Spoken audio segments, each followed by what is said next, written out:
Sesuatu yang tersambung, kuat, ini erat, dan sulit dilepaskan, itu disebut silah namanya. Apa namanya? Silatun. Silah. Dari kata wasala, nyambung, erat. Pernah dengar gini? Silaturahim? Ya. Ketersambungan rasa kasih yang dalam, sehingga walaupun terpisahkan tempat dan keadaan, ia masih bisa merasakan itu dengan memberikan satu rasa yang dalam. Jadi kalau Anda bertemu dengan kawan-kawan, reunian, kan? Ketemu, saling tatap, ngobrol, itu belum silaturahim secara makna. Belum. Karena orangnya ada di hadapan kita, kita sapa. Tapi kalau Anda meninggalkan tempat ini, kemudian ingat kepada kawan kita, terus kita WA, malam-malam kita ingatkan, akhi, maafkan kalau saya ada salah ya, mudah-mudahan Allah pertemukan kembali kita sampai jannah, malam tahajud ya. Itu namanya silaturahim. Silah, terikat walaupun ruangnya sudah berbeda. Waktunya mungkin tidak sama. Teman ke Amerika, dia ke Kanada, 12 jam bedanya dengan kita. Tapi kita masih bisa WA dia. Itulah silah. Hubungan yang menyambungkan kita dengan Allah. Sehingga terkoneksi dalam setiap keadaan dimanapun berada. Itu adalah sholat. Kenapa sholat disebut dengan sholat? Ya, padahal sholat kan namanya doa kan? Ya kan? Tapi kenapa disebut dengan kalimat sholat? Untuk memberikan kesan ibadah ini melatih kita supaya terkoneksi dengan Allah secara erat dan kuat, sehingga di setiap keadaan kita tersambung dengan Allah. Oke, teman-teman yang laki-laki nih, Anda punya koneksi dengan orang yang punya kedudukan. Gampang nggak pekerjaannya? Gampang. Ibu terkoneksi dengan Korlantas, lalu lintas gampang kan? Dikawal, kan? Anda punya koneksi dengan Allah, apa yang sulit bagi Allah? Nih, kalimat mahal ya. Anda boleh catat ini. Mau bikin status juga silakan. Terserah. Tapi yang penting status kita di hadapan Allah. Ada satu kalimat yang sangat mahal. Yang kalau kita punya ini, tentram kehidupan dunia. Kalimatnya singkat, cuma 3 kata. Aku punya Allah. Aku punya Allah. Ini kalimat yang mahal, yang jarang dimiliki sampai hari ini. Kenapa engkau begitu tegar? Padahal masalah rumah tangga kamu itu begitu pelik. Aku punya Allah. Aku yakin Allah pasti akan berikan solusi. Kamu kok kelihatannya biasa-biasa saja sih? Padahal kan kemarin pekerjaan kamu gagal. Aku punya Allah. Allah sudah ngatur rizki. Rizki aku sudah Allah tetapkan. Aku punya Allah.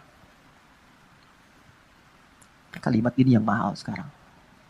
Bilal itu saat dicambuk, suasananya terik. Ditimpa batu yang sudah dipanaskan. Ketika dicambuk sekali, kalimatnya irtad, murtad kamu. Jawabannya Allah, aku punya Allah. Saya tanya pada Anda, kalimat ini muncul nggak dalam setiap situasi? Nah, mungkin itu yang menyebabkan sering ada kegamangan, kegelisahan, pesimis, jatuh terlampau dalam. Kan punya Allah. Dulu semua orang bekerja itu merasa punya Allah. Mau disogok, ya seorang penggembala kambing itu diuji oleh Umar. Aku ambil ya, 1 aku beli. Jangan, ya. Ini bukan punya saya. Bilang aja dimakan serigala. Pertanyaan cuma 1, fa'aina Allah. Terus Allah di mana? Aku punya Allah. Teman-teman, itu mahal sekali. Nah, sholat itu melatih kita untuk punya itu. Jadi kalau sudah selesai sholat, kita itu terkoneksi dengan Allah. Terkoneksi itu namanya zikir. Dzakaro, ingat. Ingat tuh, zikir tuh gini, bukan diucapkan di lisan.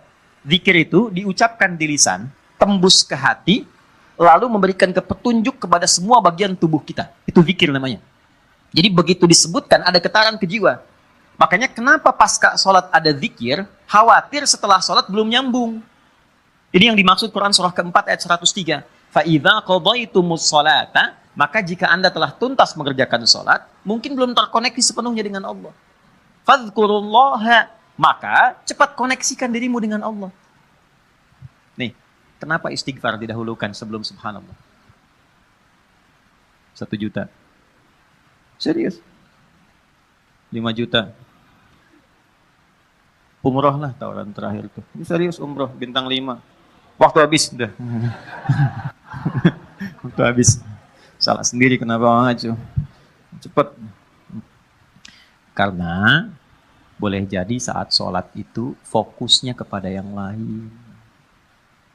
Tidak terkoneksi dengan Allah. Lisannya Allahu Akbar, tapi di pikirannya handphone Hu Akbar.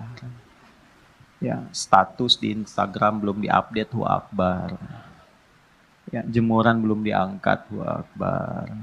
Makanya baru takbir Allahu Akbar, handphone tulalit tenonet. Nah, bisa dijawab dulu, halo, saya sedang sholat nih. Nah, belum nyambung. Makanya kita istighfar, khawatir saat sholat ada yang belum terkoneksi. Setelah itu, subhanallah, alhamdulillah, Allahu Akbar. Kenapa 33 kali? 33 itu latihan sampai kalimat itu meresap ke dalam hati. Subhanallah, subhanallah, subhanallah. Pertama masih di lisan. Yang ke-10 mulai masuk ke hati, mulai terasa. Mulai nangis, mulai enak, mulai tenang. Alhamdulillah. Alhamdulillah Allah kasih saya ibu. Alhamdulillah Allah kirimkan saya ayah. Alhamdulillah Allah kirimkan saya istri. Alhamdulillah Allah kirimkan saya suami, anak-anak. Alhamdulillah. Enak, sampai tenang. Sampai situ gak? Nah, sampai ujungnya kita merasa punya Allah. Kalau sudah merasa punya Allah, Allahu Akbar. Itu semuanya dah. Nih antum ya. Yang pengusaha pebisnis ya, ada ya. Saya nggak harus tanya angkat tangan lah. Ya. Kalau saya tanya Anda begini. Anda misalnya punya satu proyek nih. Nilainya 100 miliar. Oke? Tapi proyek itu membuat Anda tidak bisa sholat. Sisi lain, ada pekerjaan nilainya cuma 1 juta. Tapi Anda bisa menunaikan sholat dengan begitu nyamannya. Anda pilih mana? Yang pertama atau yang kedua? Cuma 2 pilihan, Anda nggak boleh pilih yang ketiga. Saya sudah bisa merasakan getaran-getaran itu. Ya, jujur aja. Pertama atau kedua? Wah, yang benar. Buktinya ada orang sekarang hanya untuk jaga toko, dia rela meninggalkan Jumat. Untuk jaga toko. Hanya untuk menjaga toko. Biasa. Syaratnya nggak sholat, dia mau. Padahal kalau ditanya siapa yang ngasih rezeki, dia jawab Allah. Itu kan ada yang salah gitu. Ada yang salah. Lihat, Abdurrahman bin Auf itu ditawari begini. Abdurrahman bin Auf itu kan orang kaya luar biasa. Sebelum masuk Islam. Tapi levelnya masih 1. Setelah masuk Islam di nomor 3. Yang tertinggi. Kan cuman begini tawarannya. Kamu kalau mau ikut Muhammad SAW, semua aset kamu kami sita. Oke? Silahkan ikut. Dan gak boleh bawa apapun. Cuma baju yang melekat di badan. Gambaran orang-orang pada saat itu akan menempuh perjalanan kurang lebih 400 km. Lewat naik turun bukit, badai mungkin datang, gak akan selamat sampai ke Madinah. Di Yathrib saat itu. Berangkat.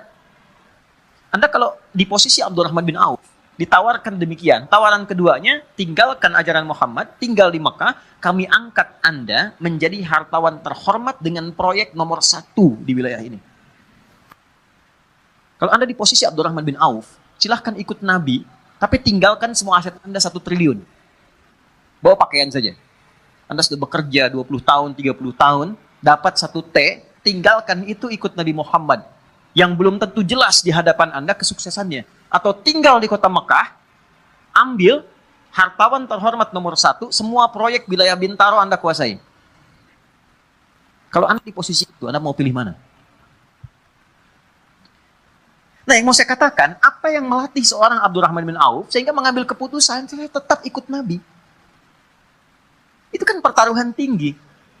Jadi iman itu teman-teman, di atas segalanya. Punya Allah itu di atas segalanya. Jadi kalau orang kehilangan proyek, kehilangan job, tapi merasa punya Allah, itu nggak ada apa-apanya. Karena masih merasa punya Allah. Itu yang mahal. Jadi nggak bisa ditukar dengan masalah. Kalau Anda punya masalah seberat apapun, tapi Anda punya Allah, itu kecil. Ya, melatihnya nggak semudah yang diucapkan. Karena Abdurrahman bin Auf memilih untuk ikut, istrinya belum siap. Itu poinnya. Begitu diberikan pilihannya kepada istrinya memilih tinggal di Mekah. Tawarannya sederhana, Anda ikut seperti suami, berangkat dengan pakaian melekat, tinggal harta suami kami serahkan kepada Anda, dan silahkan pilih pria paling tampan di wilayah Mekah ini, kami fasilitasi pernikahannya. Ibu kalau di posisi itu, jangan lihat suami lah, sini aja. Kalau di posisi itu, ikut suami atau tinggal di Mekah? Kan pelan jawab kami. Kan?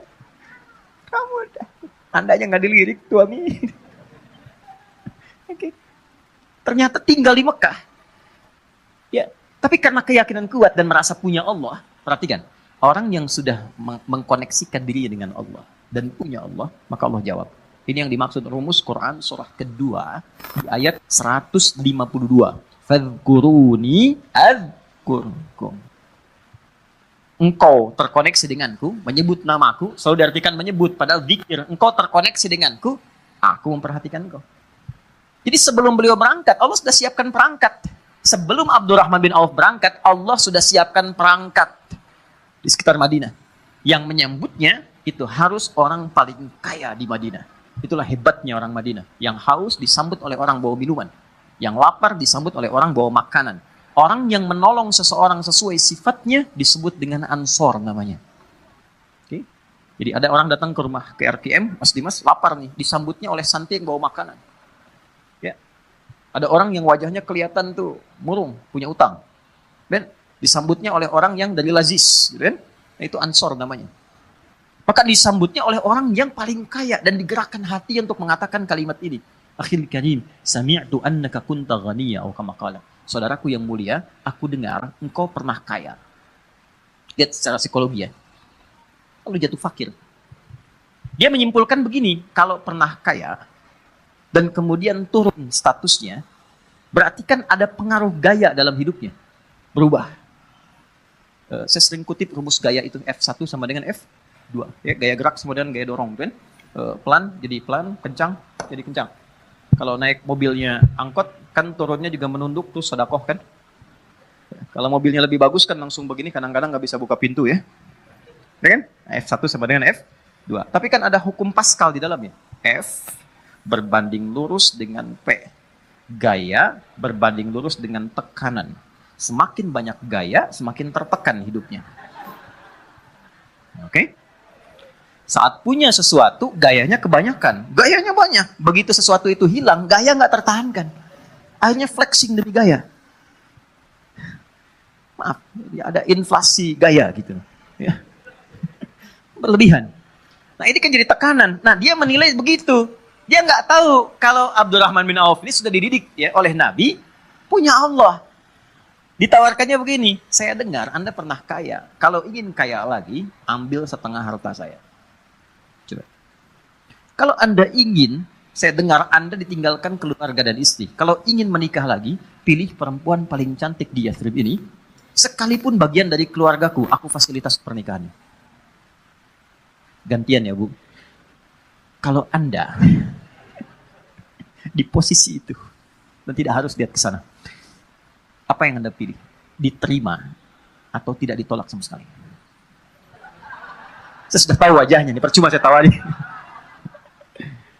Berat ya? Ya kan? Ketemu orang paling kaya itu kebunnya paling banyak, ya, macam-macam, untanya paling banyak, ya mungkin kurang lebih 5 T lah asetnya, bagi 2,5 T. Tawaran pertama, di kesempatan pertama, ditawarkan 2, dijawab 2. Au kama qala jazakallahu khaira, arini ainal aswaq. Terima kasih, semoga Allah berikan pahala atas tawaran kebaikan Anda. Cukup tunjukkan padaku di mana pusat bisnisnya. Tuh. Beliau bukan anti untuk dapat materi atau menolak kebaikan, bukan. Ingin menunjukkan saya punya Allah dan saya akan buktikan rasa memiliki saya dan rasa punya Allah itu melebihi atas apa yang Anda tawarkan. Cuma butuh waktu 1 tahun sampai 2 tahun jadi orang paling kaya di kota Madinah itu.